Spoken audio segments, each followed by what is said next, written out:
Welcome to Rates and Barrels. It is Tuesday, June 17th. Derek VanRiper, Sarris here with you. Today, we are talking about a few under-discussed pitchers after we get to a few noteworthy returns, maybe one of the most over-discussed players, but for good reason. Shohei Ohtani returned as a pitcher on Monday night against the Padres. We also got Logan Gilbert back, 10 Ks in his first start off the IL, so certainly some good things there. So news first, Shohei Ohtani, start number one. It was only one inning. The Dodgers did not deceive us in this instance. I looked at the numbers, a 120 stuff plus overall, a 90 location plus, 110 pitching plus. That location number is really not that surprising given the duration of his layoff and considering that without the benefit of a rehab assignment, facing MLB hitters live in game action is actually a pretty tough way to get back to pitching. Yeah. I mean, normally one of the things you have to overcome is fear that it's not fixed or fear that you're going to blow it out.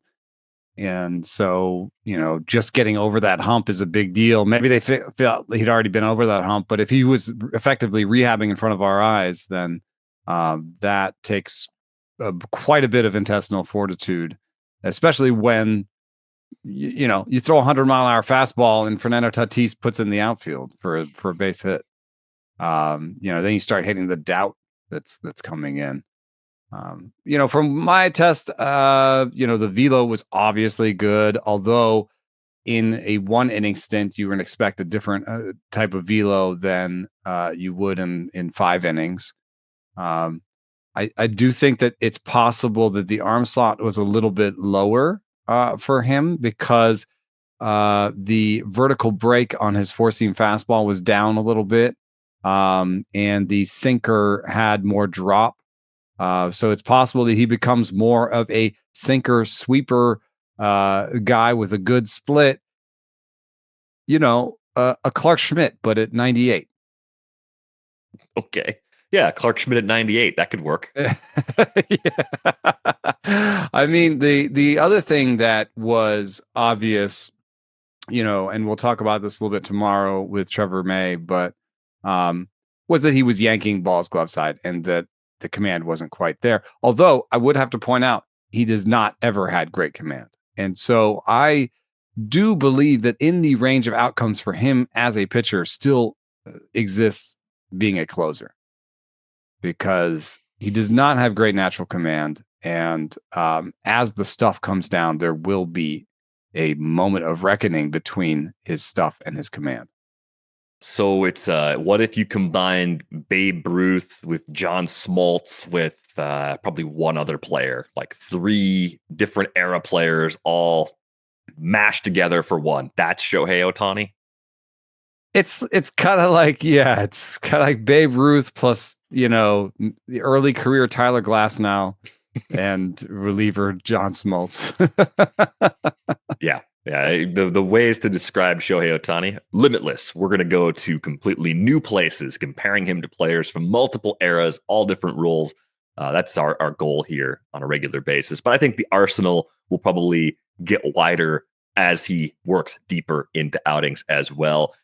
The silver lining, too, of the Ohtani return in the opener role, at least for one night only. I mean, routine-wise, I think even as he's going 1 inning, 2 innings, 3 innings, whatever, as he stretches out, I think they're going to keep doing the same thing. He's going to start and someone else is going to follow. It just makes sense to do it that way because preparing to be a two-way player does not lend itself to the bullpen role. And that's the most interesting thing if it does become Shohei Ohtani closer in the future. How do you prepare to go in and close a game when you are serving as a DH? Like that's the I suppose that's why he has to rehab in front of us, is because he can't go to the minor leagues to rehab as a pitcher while still hitting. So hitting at the big league level doesn't work. I mean, you go pitch underneath, right? I mean, hitters get ready in the tunnel, back to the tunnel and go hit to prepare. So I think you just have some kind of setup like that where in between innings, as long as he's not actually hitting actively, like he's going to warm up 7th, 8th inning if he's ever going to be a closer in the future. But that's when away. we do the closer thing, there's going to have to be some weird way for him to warm up. But the reason he's rehabbing like this and Ben Casparis is following and he's going to stretch out in front of us is because he can't go to the minor leagues because they need him as a hitter. So I guess that's part of the unspoken part of the story. Ben Casparis, I like him a lot. The stuff is there, and you had in the rundown a question if he's the new Ross Stripling, but he has more velo and he has more stuff. So I think on another team he would just be a starter, and I'm a little surprised that he hasn't just taken the starter's role in all of this flux that they've undergone. And I think that there's even a non-zero chance that he takes the job from Emmett Sheehan, who Fangraphs has plugged in as a starter there, and moves ahead. Do I like him better than Lindenack? Yes. Do I like him better than Emmett Sheehan? Yes. So I like him better than all. I think I even like him better than Tony Gonsolin. So there's a point where Ben Casparis, I think, separates himself, and he's going to be the follower. So he gets 2 or 3 more chances, and almost everybody in this rotation only gets 2 or 3 more chances because it's like there's always somebody that could be returning, or there's always another young guy that can go to. It's not easy being a Dodgers starting pitcher right now, but Casparis has the stuff that I like, and I would try to hold on to him in deeper leagues. I think in shallower leagues, it's really hard. Yeah, the 3 follower bulk. He might steal some wins. He might get some wins by doing 3 or 4 innings in the middle of the game. Well, I think that was the silver lining I was referring to, is at least this way, Casparius is win eligible, whereas if he was going a little shorter and they were leaning heavily on the pen behind him, he might be less likely to rack up wins. I do think the Stripling comparison for me was more just the guy that goes between the rotation and the bullpen who we really like. I do agree with you. I think the stuff is just clearly better, with no disrespect at all to Ross Stripling. I think Ben Casparius has a higher ceiling if he ever does get that opportunity. The question I punted on Monday's show, you asked me who I thought would be in the Dodgers rotation at the end of the season or for the playoffs, right? And I basically just ignored the question and we moved on with our lives. Yamamoto, Ohtani, Glass now should be healthy by then, right? There's your first 3. Dustin May, probably not. I mean, Snell's going to be back too. So there's your first 4. Yamamoto, Ohtani, Glass now, Snell. In the playoffs, I mean, the reason you didn't answer it is because we just don't have any idea who's going to be healthy. Too many questions about timelines for return. But I think based on where they're at in their various levels of rehab right now, skills, if you're assuming health for all of them, that's the primary quartet of starters you're talking about at playoff time. And this is why the Dodgers rotation is ranked 4th going forward, even though it seems impossible right now. I mean, right. Because at any moment, the Death Star could become fully operational. And that's the gamble, right? That's the gamble they took, being willing to roll the dice on a lot of guys that have poor track records health-wise, is that you get enough of them healthy at one time, and the ceiling is still so high on a start-by-start basis that you end up with that higher-end outcome. And that's where I took issue with it. It's like, well, we don't know that they're all going to be healthy, so maybe they're closer to average because they're missing guys all the time. That's the huge, huge question with the Dodgers. But nice to see Ohtani tick another box as he continues that pursuit of getting all the way back to being a 2-way player in the big leagues again. Let's talk about Logan Gilbert for a minute. We were maybe a little split as far as how aggressively we would have considered using him in weekly leagues. It worked out, at least for the first leg, if you did it. 10 strikeouts in 5 innings from Gilbert in the first start back from a flexor strain. He didn't win. That's kind of disappointing. He actually took the loss, but a really good start all around. The bigger question here, and this was pointed out in our Discord, is can Logan Gilbert avoid the more severe arm injury that you often see following a flexor strain, right? A lot of times flexor strains eventually are UCL problems, and those UCL problems are corrected with Tommy John surgery. Yeah, I don't have an answer for you. He throws pretty hard. He throws pretty close to his max. He throws, a 86.7 mile an hour slider. So, seems like in our Goldilocks zone, we were looking for sliders that weren't 94.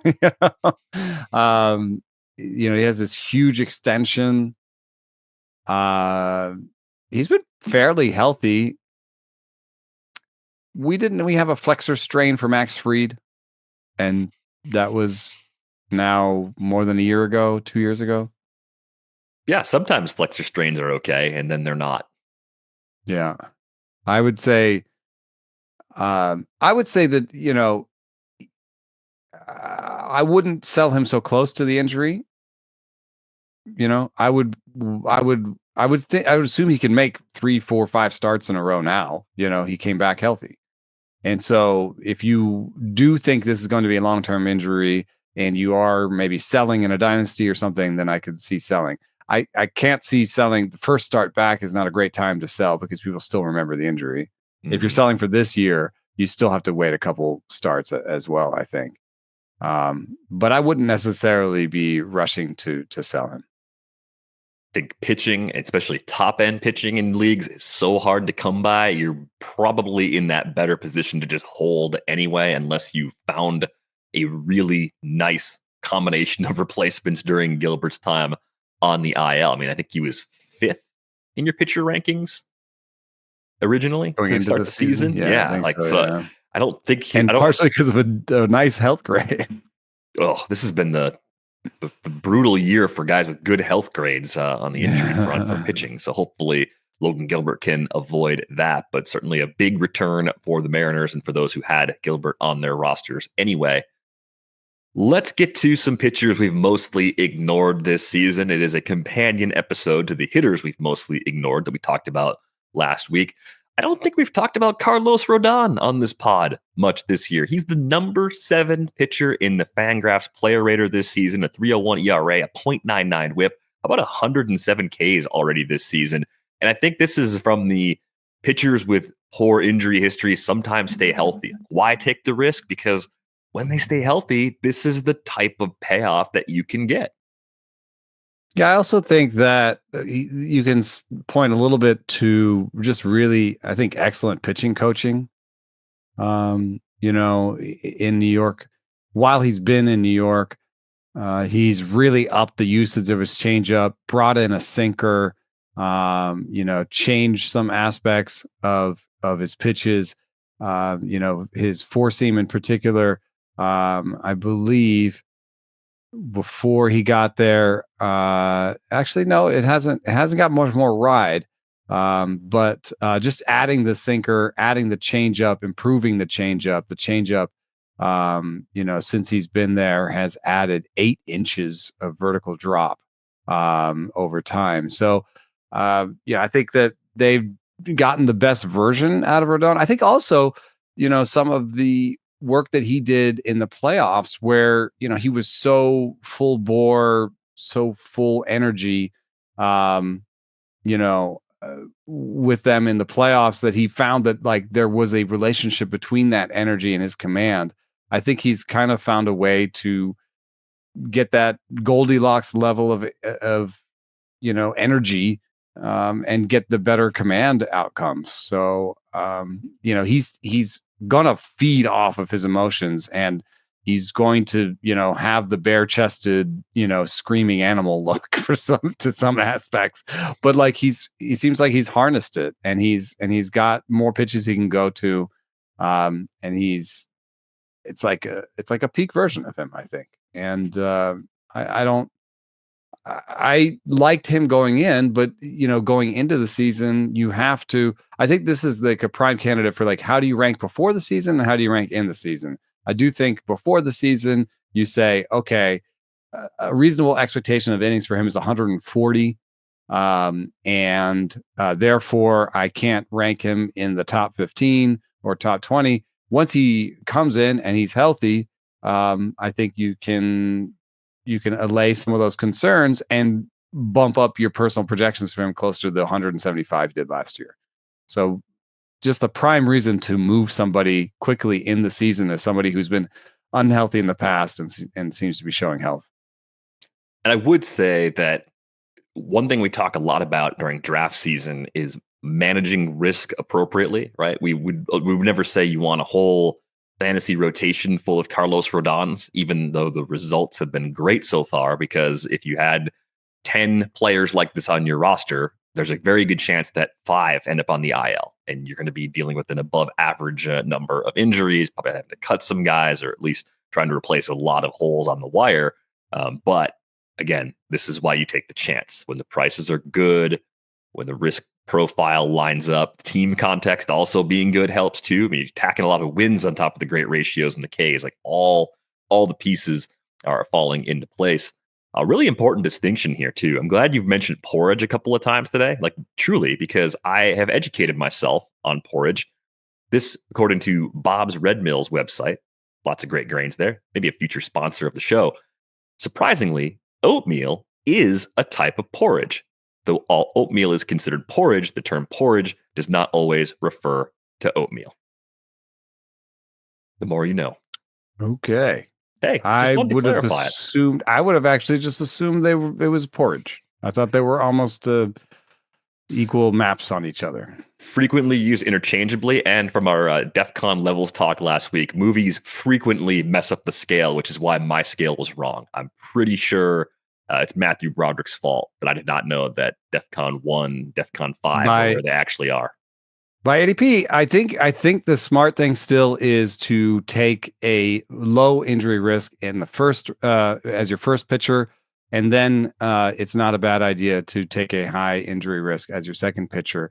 The kinds of pairings that would be possible with that kind of an approach would have been Zach Wheeler and Carlos Rodón. I mean, then you're leading your league. Your pitching staff is great.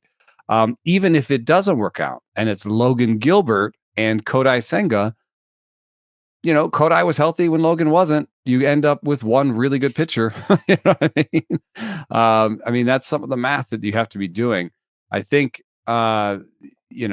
maybe who was risky? Chris Sale was risky, but he's turned out fine. He's been fine. Glass now would be the DVR example of going wrong. I had Snell 12th.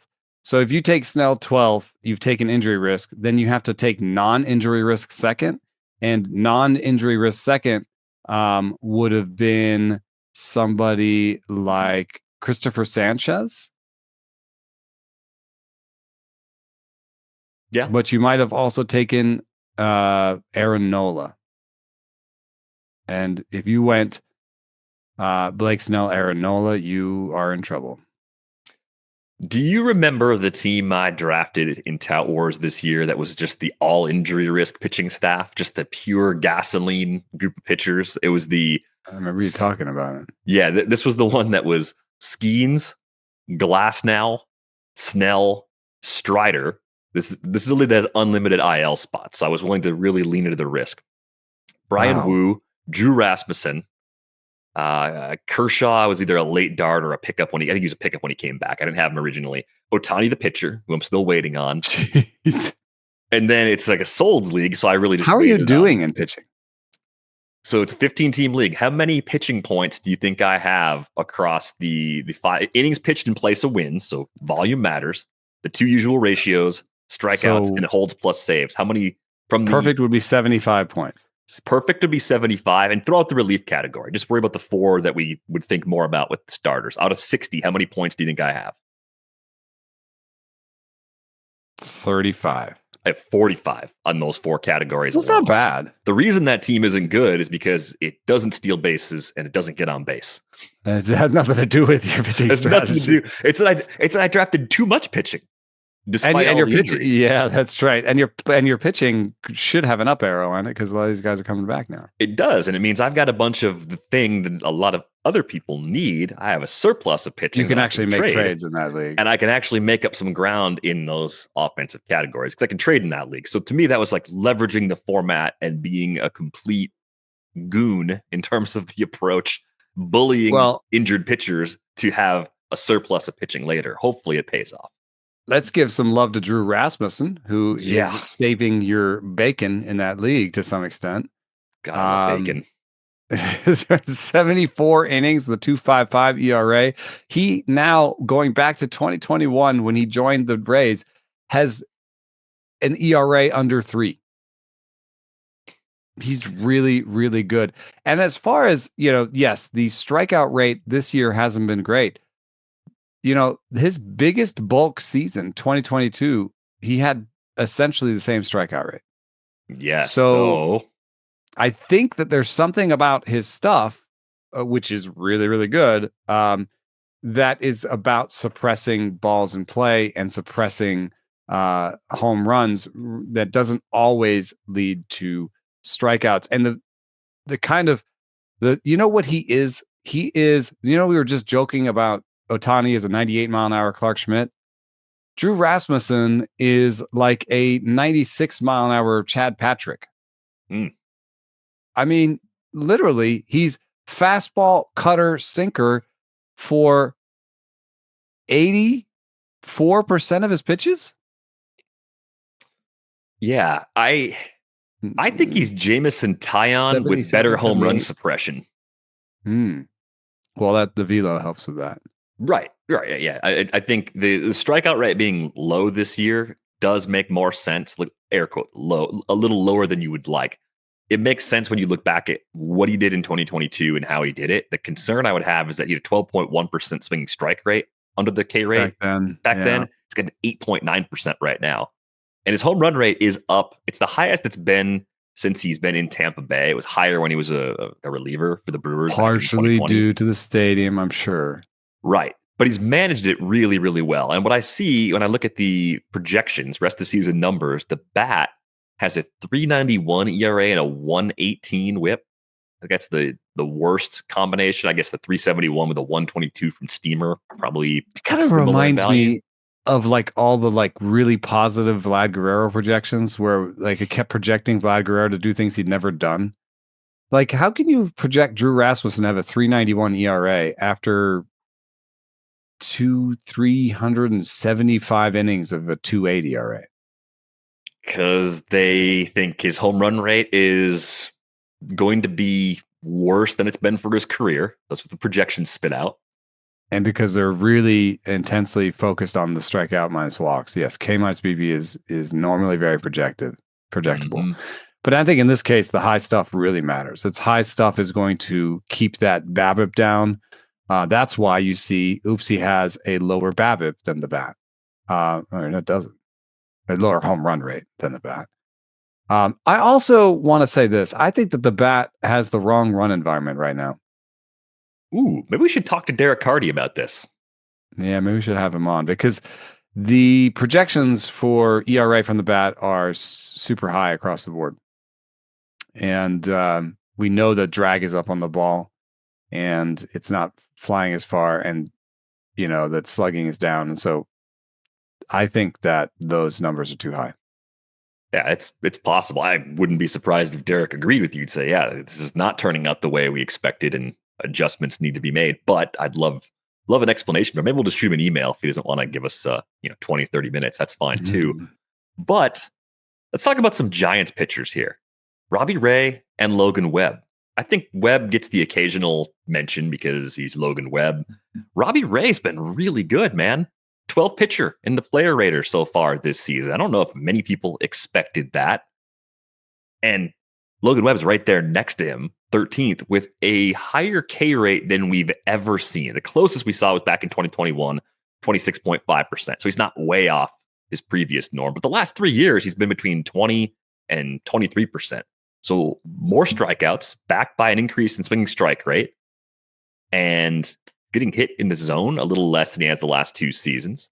Is this a new level for Logan Webb where if you're trading for him right now, you're actually doing better than the projections, the kind of the reverse Rasmussen, where projections all say the K rate's going to be lower, but the changes he's made might actually enable him to beat those projections? Yeah, I wish there was a way to incorporate pitch mix changes into projections in a reliable manner. I think that's coming with all the research that we've done into Arsenal effects and the value of an extra pitch. I don't know why you could right now throw into the projection system number of pitches in order to soften or, in order to manipulate the third time through the order penalty. So if your projection system is robust enough that it has a third time through the order penalty for the pitcher, like we know from research that more pitches is better. I think that's why Robbie Ray is doing well and why the home run rate is down is because he's become more of a 3-pitch pitcher than he's ever been. The changeup he's throwing harder, throwing more often than he has in a long time. He got the grip from Tarek Skubal, and they're similar arm slots. And I think it's not a great pitch by itself. His fastball is still his best pitch, but for Robbie Ray, it's just keeping the home runs rate down. And for Logan Webb, it's a similar story. He's added a cutter, and the cutter is allowing him to strike out more lefty batters than he ever has before. Because, before with the lefty batters, he was sink or change.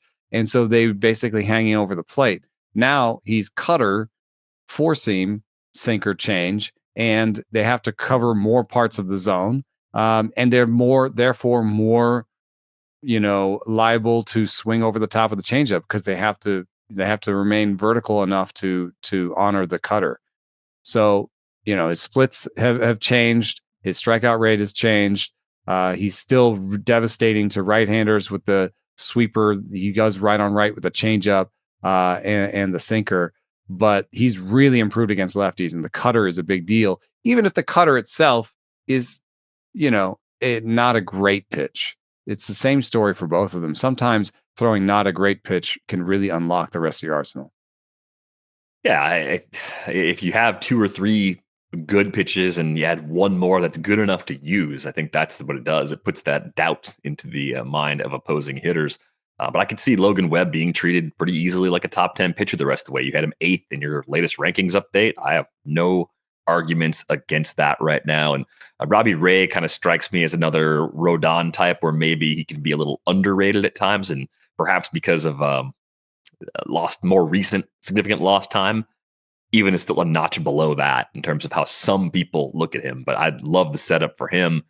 Webb represents something important in terms of strategy, which is that, if you think it's boring that somebody takes a Logan Webb or a Framber Valdez as their ace or as their high end number 2, and you think it's better to go after ceiling, I understand that, because a full season of Chris Sale or Garrett Crochet is just very enticing. But I do want to point out that guys with floor also have ceiling. You know what I mean? Like, guys with floor will have that Cy Young ceiling at some point. So, maybe we should think about our top 10, top 15 pitchers. The way we sometimes think about batters is that, you're buying floor with your first round pick. You're buying floor with ceiling, but you're buying floor to some extent, and it's later that you can take the risks. So, Webb has always been someone who's popped in my projections and somebody I always want to have higher than I do in my rankings. And I've always put him sort of 12th, in my rankings. And, this year he's going to maybe win the Cy Young. Yeah, I think to bring a hitter sort of comp to the conversation, think about the years like 3, 4, 5 years ago when Freddie Freeman was a late first round, early second round pick. And it was just kind of like, that's the boring thing to do. Well, the ceiling was that he could also run a little bit on top of that, with just being more aggressive all of a sudden. I mean, no one expected more than the 13 bags he had in 2022. And then he comes out and goes 23 for 24 the following year. And if you took him late round 1, early round 2 that year, you got even more than you expected. And it would have been a boring floor sort of move going into that year. The other guy that deserves some flowers on the pitching side before we talk about a few from the Discord that have not met expectations, Jack Flaherty. It's been a top 20 pitcher last 30 days in the player rater. It's a 3.38 ERA, 0.99 whip, 34 Ks during that span. A lot of continuation of the skills we saw last year, kind of in his resurgence, his return to being what I would say is probably a fantasy SP2 in a lot of places.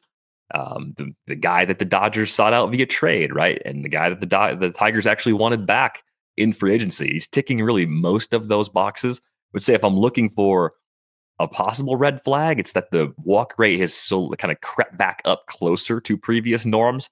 So you're not getting all the skills from last year, but overall, given how erratic Jack Flaherty was during his time in St. Louis, this seems like a guy that sort of found a new solid plateau to pitch at this stage of his career.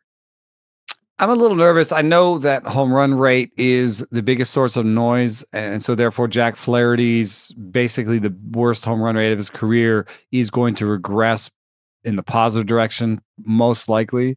But I am worried that I'm circling that number because, if you look at the StatCast park factors that we looked at in terms of added distance, Detroit right now has a -5 feet on batted balls, right? So he's giving up 1.7 homers per nine, Jack Flaherty is, and he's doing so with temperature suppressing his balls in play at home by 5 feet.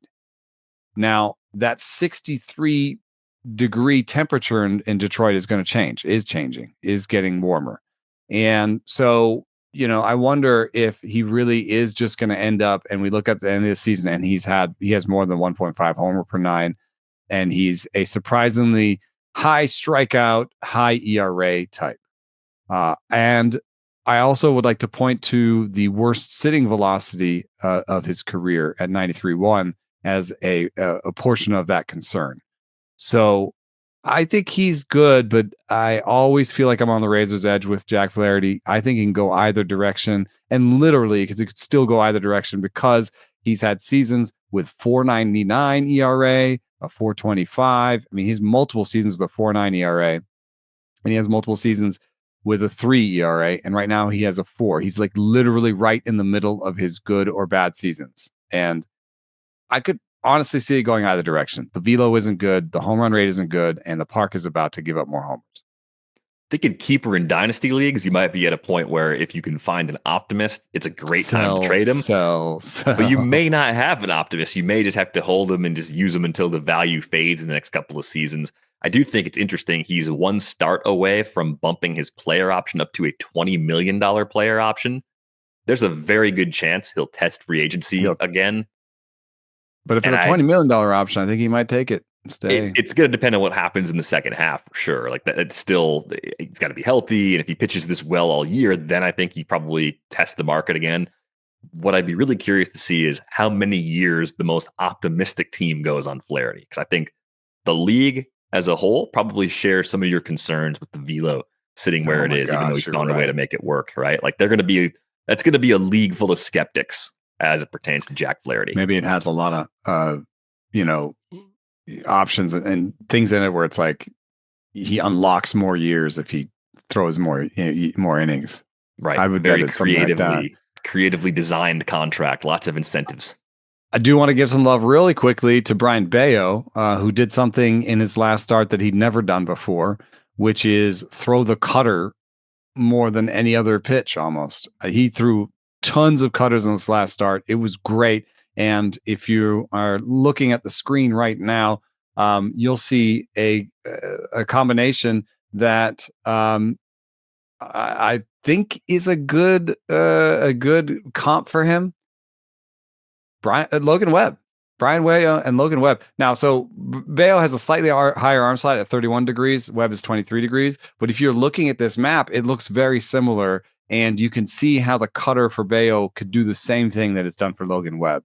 And, I think there's a real potential here. I don't know what's happened to Bello's changeup. That's the thing that is really annoying, because if he still had his changeup, then I could be like, Logan Webb, it's the whole package is there. He's got the changeup, he's got the sinker, he's got the sweeper, he's got the cutter.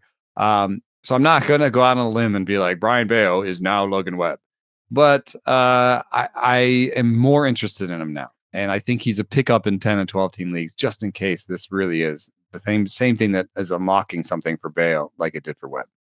Hey, somebody on this podcast, and I'm not going to name names, thought that Tanner Houck might be trying to become the next Logan Webb. And maybe health was a factor in why that didn't happen. But yeah, maybe Bello's the guy instead now. At least someone on the Red Sox is trying to become Logan Webb. Not the worst call he's ever made, but not a good call, to say the least. I noticed that we had a request from Sierra 6 to bring up José Soriano. I mean, we know the stuff can be electric. He's in this clear group of the ERA is fine, but the whip is bad groups. I think the reason he's avoiding the ERA that catches up is that he keeps the ball in the park. Homers are just not a problem for José Soriano. 0.31 homers per nine this year, 0.56 homers per nine for his career. Really an extreme ground ball approach right now. 65.9% ground ball rate. This is not the team that you necessarily want to have a high ground ball rate for. It's a bad defensive team overall. But if you look at who the bad defenders are, Luis Rengifo, big culprit, maybe losing a little bit of playing time lately. Logan Gilbert behind the plate doesn't hurt you as a ground baller, just hurts you with like framing and different things. And then Joe Adell being miscast in center field. If you're starting to kind of say like, why are the Angels a minus 33 by defensive runs saved and a minus 15 and outs above average the team? Those three guys bring a lot of that negative value just in their spots alone. Yeah, and it's Soriano continues to surprise me. I liked him because I thought the slider was good and the splitter was good. Well, he's not throwing those pitches. And what he has done to break out in this little mini breakout recently is improve his sinker, which was already nasty, but now it's even nastier. If you can see on the screen right now, he's got his average vertical break on the pitch has just been getting mostly better with every start. It's gone from having 5 inches of vertical break before induced vertical break to it's now around 2. So it's added 3 inches of drop over the course of the season. He's throwing it more. It's really working. I still think he has the ability to maybe bring the splitter and slider back. As things go well for him, as he gets ahead in counts, he can't really command those pitches as well. So they tend to be pitches that he can break out with 2 strikes to surprise people. I'm still in on Soriano. I did drop him in a place, and I'm sad about that. I didn't pitch him against the Yankees in a 2-step this week in places where I was nervous, but in all my head-to-head leagues where I had Soriano, I did pitch him and got that gem. So it's nice sometimes to have head-to-head be like, well, if he ruins my week, he ruins my week. Yeah, that's at least it's sort of just over and you can move on to the next one. It doesn't feel like you're just carrying the dead weight on the ratios quite as long in that sort of format. I had one question about Bailey Ober before we go. This one, I believe, came from Andrew on our Discord. It was just, we can drop Bailey Ober at this point, right? There's just nothing there. And I think you pretty safely can. Where did the strikeouts go? 17.6% strikeout rate for Bailey Ober. Like, we've known that the home runs were always going to be a problem, but when you don't walk a lot of guys and you miss as many bats as Ober has previously, it tends to work. Yeah, I don't know what happened. He just really dialed down the fastball usage, perhaps because he lost another tick on the fastball. And by dialing down the fastball usage and up the slider usage, he lost strikeouts because his fastball is better than his slider. But neither is that good, and the home run rate is still there. I had him pegged for sort of a mid to high 4s, coming into the season, and I have no shares, and I'm out. If I had any shares, it does not help. But I saw in one of Aaron Gleeman's story, Bailey Ober's been dealing with something he's referring to as left hip stuff since spring training, and I think with all the injuries they've had in that rotation, maybe he feels a little extra pressure to just kind of grind through it, where if they were healthier as a group, maybe they would be comfortable giving him some time on the IL to rest, rehab, and work through that injury. So I think you could maybe chalk it up to the hip injury hurting the velo, the lack of velo being at that threshold, causing a massive, massive problem for Ober, and it all sort of just unraveling from there. I could see with a clean bill of health next year and a much, much lower draft day price, Ober ending up on a lot of rosters as just kind of like the last pitcher in that you sort of trust because you want to use him for division matchups. You want to use him at home. You want to use him in cold weather. Like, I think there's enough of a track record there where in the future I'm interested, even if in the present I'm letting him go in just about all redraft formats at this point. Sure, keep him in AL only because you don't have anybody. Right. I wonder if the 91 or 92 is the new cliff. It used to be that between 90 and 94, fastballs were all in the kind of average-ish range, and then over 94, you start to separate yourself. Well, that's obviously not true anymore because the average fastball is 94. So I feel like now you have to separate yourself with 96. You start to, Soriano. Oh yeah, how hard is he? You start to think about it like, oh yeah, the guys who throw 96 plus, even Strider coming back from and throwing 94, 95, that wasn't good enough. And once he pushed it to 96, he got the 13 punchies, right? So I think maybe 96 is the upper level where you start to really differentiate yourself just on velocity and velocity alone. And I would assume that means 90 has moved up to 92. And that would be really salient for Ober because he was at 91.7 and now he's at 90 something. So that might actually be, even though it's just one tick, it might be a really important tick where you've now, there are some guys like Ryan Yarbrough is slightly successful and Stuff Plus likes him at 88, but Stuff Plus like Cooper Criswell a little bit, and Stuff Plus sometimes will get enamored with shapes and maybe not really reflect the reality of how difficult it is to be successful between 89 and 92 in the big leagues these days. So as much as it's weird to say, I would say like next spring, if he's sitting 92, I might be more interested again. I think you probably said this before, or maybe I'm just imagining you said it, but imagine if you had stuff and command or velocity and command kind of plotted on a chart. Like the more velocity you have, the more wiggle room you have with command. So as you lose velocity, if your command isn't flawless, and maybe that's the problem, mechanically he's struggling with that hip injury, he's not locating quite as well. That's it's not even so much the tick as much as it's that he's also lost some command with it. Like it's two things true. Like simultaneously. 102 location plus this year, but he was at 107s and 105s, 113 in 2021. So this is someone who went from elite command to just basically average-ish command. And I think that matters a lot when you're on that part of the velocity band as Bailey Ober is. So maybe better days ahead with some health. But we have to go. Slightly shorter episode today. I'm going to guess we'll talk longer than we usually do tomorrow, though, because we already got our show ready for Trevor May. Jed's off this week. We got no show on Thursday. Trevor moves up a day, so a 4-show week. You're on rates. Meetup announcement for the Bay Area. Auto New meetup on Thursday at Bear Bottle. So that's the Bear Bottle in Bernal Heights. And it's at 6 o'clock or something. It's after the game. So that's this Thursday, Auto New meetup with Niv Shah and Ben Clements at the Bear Bottle Thursday evening. Great beers, great friends, and probably hot dog talk, if I had to guess. I mean, right?